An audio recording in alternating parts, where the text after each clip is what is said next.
In the quiet suburb of Fairfield, the tragic deaths of Susan and Michael Smith stand as a chilling reminder of the destructive power of revenge. What initially seemed like a domestic dispute gone terribly wrong soon unraveled into a shocking case of betrayal, manipulation, and murder. The Smiths, a seemingly ordinary couple, were caught in a web of personal vendettas and unresolved grudges, ultimately paying with their lives.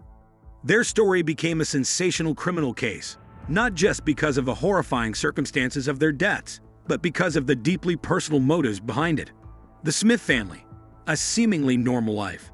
Susan and Michael Smith were by all accounts an average couple living the American dream. They were high school sweethearts who had built a life together in the suburban town of Fairfield. Michael worked as an accountant for a local firm, and Susan was a stay-at-home mom, devoted to raising their two young children, Emily and Joshua. To their neighbors, they seemed like the picture of a happy family, attending church regularly, hosting backyard barbecues, and being involved in community activities. But beneath the surface, their marriage was far from perfect.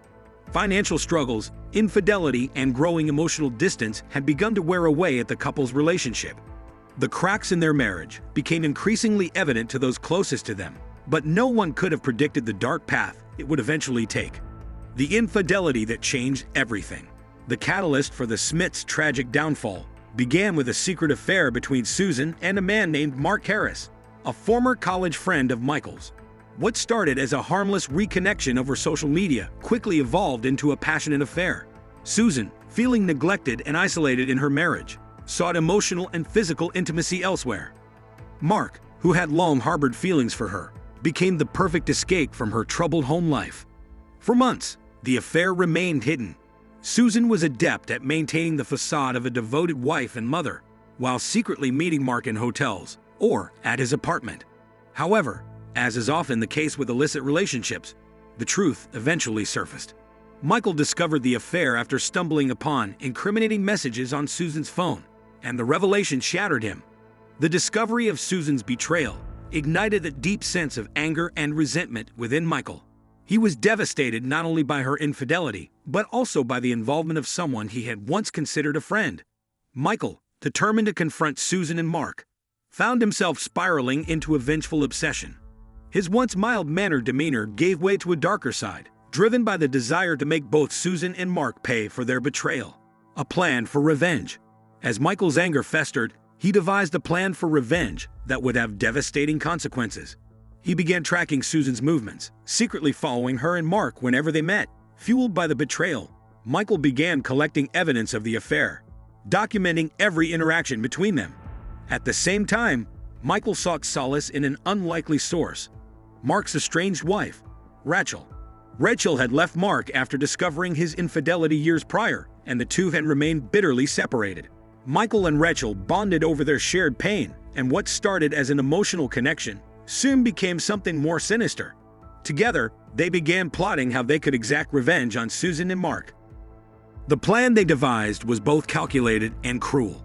They would lure both Susan and Mark into a confrontation, where Michael could exact his revenge in a way that would leave no doubt about the consequences of their betrayal. The night of the murder, on a cold November evening, the plan finally came to fruition. Michael arranged for Susan to meet him at their home, under the pretense of discussing the future of their marriage and the well-being of their children. Unbeknownst to Susan, Mark had also been lured to the house under a similar false pretense by Rachel. It was a carefully orchestrated trap. As Susan entered the house, she was confronted by Michael's seething rage. He accused her of destroying their family, of ruining their lives for the sake of a meaningless affair. The argument quickly escalated, with Michael's anger boiling over into violence. In the midst of the confrontation, Mark arrived at the house, walking straight into the trap that had been laid for him. What followed was a brutal and chaotic scene. Michael, armed with a gun, shot Mark in a fit of rage, killing him instantly. Susan, terrified and pleading for her life, tried to escape, but Michael turned the gun on her, shooting her twice in the chest. The entire ordeal unfolded within minutes, leaving both Susan and Mark dead. The aftermath: a community in shock. The murders of Susan and Mark Harris sent shockwaves through the Fairfield community. Neighbors who had once seen the Smiths as the perfect family were now grappling with the horrific reality of what had transpired. The media quickly descended on the small town, turning the case into a national spectacle. In the days following the murders, Michael was arrested and charged with 2 counts of first-degree murder. The police investigation revealed the extent of Michael's obsession with revenge, including the meticulous planning that had gone into luring both Susan and Mark to their deaths. It was clear that this was not a crime of passion, but a calculated act of retribution. As the trial approached, the details of the case became even more disturbing. Testimonies from friends and family painted a picture of a man who had been consumed by his need for vengeance. Prosecutors argued that Michael's actions were premeditated and driven by a deep sense of betrayal, while the defense attempted to portray him as a man who had been pushed to the brink by emotional trauma. The trial and sentencing. The trial of Michael Smith captivated the nation, as it played out like a tragic drama of love, betrayal, and revenge. Prosecutors laid out a compelling case, presenting evidence of Michael's meticulous planning, his surveillance of Susan and Mark, and his partnership with Rachel Harris. The text messages between Michael and Rachel were especially damning, showing the two discussing the details of their plan and their shared desire for retribution. Michael's defense team, on the other hand, argued that he had acted in a moment of extreme emotional distress. They claimed that the discovery of the affair had pushed him into a state of temporary insanity, leading him to commit the murders in a moment of rage. However, the overwhelming evidence of premeditation made it difficult for the defense to sway the jury. After weeks of testimony, the jury found Michael Smith guilty of both murders. He was sentenced to life in prison without the possibility of parole. Rachel Harris, though not directly involved in the killings, was charged as an accessory to murder and received a 20-year sentence for her role in the conspiracy. A tragic tale of revenge. The case of Susan and Michael Smith highlights the destructive power of unchecked emotions. What started as an affair escalated into a deadly tragedy fueled by betrayal and revenge. Susan, Michael, and Mark all paid the ultimate price, leaving their children to cope with the loss.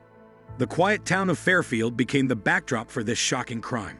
The Smith story is a cautionary tale about the perils of allowing anger and resentment to fester, serving as a painful reminder of how quickly passion can turn deadly. That's it for today's video. What do you think of our video? Please let us know in the comments below. Don't forget to like, share, and subscribe. Thanks for watching.